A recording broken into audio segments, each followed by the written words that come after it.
Rob, thank you very much for making some time. You were involved in an interesting discussion earlier today, and I kind of want you to maybe expand a bit more on what you're finding with your project in terms of, what's really needed to encourage entrepreneurship and to sort of drive entrepreneurship in different African countries. Particularly for the sort of group you're looking at, which is not the high flyers coming out of engineering schools, but people who might be in the informal sector. What are the keys there?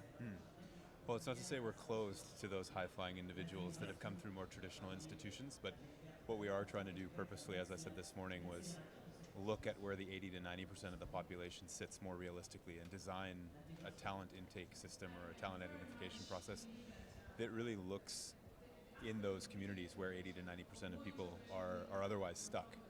And what we're finding is that there are brilliant people, right? Top 1%, top 5% of any objective measure against any control group that you want to compare that are sitting there in terms of raw cognitive ability, problem solving ability, things that don't necessarily bias for language or education, something that it's a level playing field between them, you, myself. It's really, really impressive. And our belief is that that reflects the initial idea is that talent is normally distributed, right? It's Sure. And if you do the math, the right? Law of large numbers. Exactly, really. 1 billion people on the continent. That should suggest that there's tens of thousands of top 1% people in the world sitting in Africa now. Top 1% has kind of become a code for top of the income distribution. You're talking about Talent. top of ability and talent. Talent, exactly. However, though, we'd like to turn the latter into the former. Sure. Through our business model. That's the point, yeah. Right. And your program, you're hoping to create a sort of program that is replicable, as I understand it. Absolutely. So the Awethu project fundamentally is trying to create a scalable platform for talent from the informal sector to access the formal economy through our fund structure. And at the same time, on the flip side, create a platform for institutional investors to participate in that growth. So it's really trying to create a bridge between the formal economy and the informal economy, bringing capital from the one to meet talent from the other. And fundamentally, it's an issue, or it's a business model that's trying to attack youth unemployment through entrepreneurship. And what it recognizes is that there are those big growing segments of the population that are increasingly disenfranchised, right? Don't have economic agency, don't have an opportunity to make their mark in the world. And that leads to frustration, right? And you see things like crime and other issues related to unemployment because there's no outlet for talent. So what we're trying to do is channel entrepreneurial energy into creating economic agency for young people and ultimately create jobs through entrepreneurship, particularly for youth. Mm-hmm. And that's what's so scalable about the business we're working on, is because if we have a commercial solution, scalable commercial solution to youth unemployment, well, disenfranchised, frustrated youth is not a Johannesburg problem. It's not even a South Africa problem. It's a continental problem and frankly a global problem, right? And so to the extent that we can adjust our model for culture and for jurisdiction, the legal environment in every country to get the fund structure right, and we can adjust for culture and language, we see it as hugely scalable. And how many people have kind of gone through your project so far? So we're very, very early days. Over the last 2 years, we've been running our first scaled pilot project just on the incubation side. So our business model involves first identifying individuals, incubating them, which is really a screening mechanism to find the best to invest in. So it's that 3-step process. Right. The last 2 years, we've been running the incubation side of it. And we touched over 60,000 people to find 500 to work with. 512 specifically. We worked for a minimum of 6-month engagement. And now we've raised our first fund on the back of that work, and we've pulled the first 25 through into, we've launched 27 ventures this year. Our fund closed in January. We launched 27 ventures in April. And what are those ventures like? They're all over the place. It's pretty generalist. We're generalist on purpose because we want to try to participate in big sectors of the economy, let brilliant people into exciting spaces in the economy and just let them learn and grow. And also, you can imagine when you have entrepreneurs coming from all over and also our own teammates coming from all over, you have different skills, interests, passions. And so it'd be pretty difficult to go recruit someone and say, whatever you love, it doesn't matter, we're a mining fund. So we're going to do a mining startup. But what are some of the examples of the 20? So yeah, we're again across the spectrum from quite simple, straightforward B2B businesses like fire protection and safety, making sure you're up to code with all your fire extinguishers and hoses, just a basic service business. Providing corporates with stationery, so things very straightforward and simple like that, to things that are less business to business, more business to consumer, and more experimental. We're working on a early childhood development communication tool that works with baby sign language to improve a childhood's early communication ability, and it's seen as one of the biggest predictors of future academic and professional performance, is that ability to communicate. And that is sold right to parents of newborns. So that's a very much B2C and quite a progressive, disruptive kind of idea and technology, all the way to selling corporates paper and envelopes, which isn't wildly disruptive. So you took 60,000, you found 500, you've so far invested in 27, I think you said.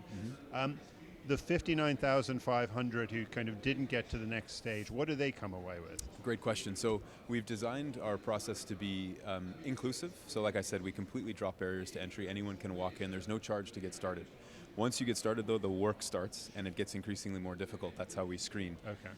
But to walk in, if you're talented and you want to work hard, you have every opportunity against anyone else to make it.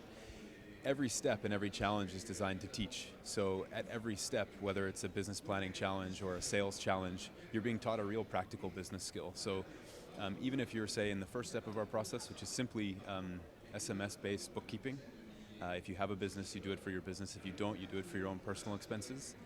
That practical experience of keeping your accounts for 5 days in a row and submitting them to our program via SMS, you've learned at least the basics of bookkeeping. Even if you don't, say you do 4 days and then quit, well, you got 4 days of bookkeeping at least. Right. I know that it seems like a bit of a trivial example. No. I But think sounds interesting. we have designed so that at every stage, you're getting access to content, access to coaching and curriculum that we've developed in-house and in partnership with other institutions in South Africa, so that at every stage you're participating in the program, you're doing really well. Now, obviously, if you make it all the way through, receive investment, get full-time coaching from our venture management team, and grow an enterprise with us, I mean, the benefit is much more clear. But even if you've just sort of applied, there's even at least a very high-level impact. So one of the things that seems, fundamental matter of philosophy you started with was this belief that, there's plenty of talent out there, which I think is a very important lesson. I wonder, with the experience you've had in this, having 60,000 people engaged in some way, what other conclusions have you been able to reach about, the sort of barriers to entrepreneurship, the kind of keys to entrepreneurship for, young people, particularly in Africa, that may apply elsewhere? I think it's a great question, and I think we joke all the time that you could write multiple doctoral theses on what we're learning. I think as it pertains to youth and attitudes towards entrepreneurship, some of the things we've observed firsthand is, one is a cultural thing around comfort with risk-taking and fear of failure. So I think that there, in the African culture, and it's perhaps more pronounced in Asia, there is a big aversion to failing. And Singapore, in fact, had a national award for failure to try and encourage people to change that. Exactly. So it's difficult to sort of overcome what's a really strong inertia in a lot of the communities we work in, to try to go for it when there's a fear of failing. Also, there's a misconception of entrepreneurship as a job. A lot of it is survivalist entrepreneurship, so it's seen as like a last resort. You couldn't get a job in corporate South Africa, so by default, I'll go into entrepreneurship. So there's overcoming that stigma a little bit about being an entrepreneur on purpose. There's that. And then another idea that is maybe like a more global Gen Y thing is just the concept of deferred gratification and hard work. There's an expectation, I think, amongst youth in general around the world, and whether it's in a corporate setting in an emerged market like the United States, where young people sort of under 30 nowadays come and they already want to be partner, they already want the big paycheck, they already want the business to be spitting out dividends. And the truth is, and I think, their parents' generation would tell them that doesn't come without years of rolling up your sleeves and working hard. Mark Zuckerberg is a pretty exceptional case. Very exceptional. And so I think that's one of the things that people need to understand, is that our program, if you're going all the way through, is going to be a 5 to 7 year experience. And even that we see as cutting it short. Sure. Because we look at it as the people that you see moving and shaking in the world and really leading successful enterprises, their leadership is a reflection of a career, and a career of investment and effort over the course of decades. It's not something that you just flip a switch over a weekend course and all of a sudden everyone's Richard Branson, you know what I mean? Yeah. So it is a very long-term play. Yeah, I mean, even he started in a phone booth, so it Exactly. takes time. Well, thank you. It sounds very encouraging, and thank you for your time. Cool, pleasure, thank you.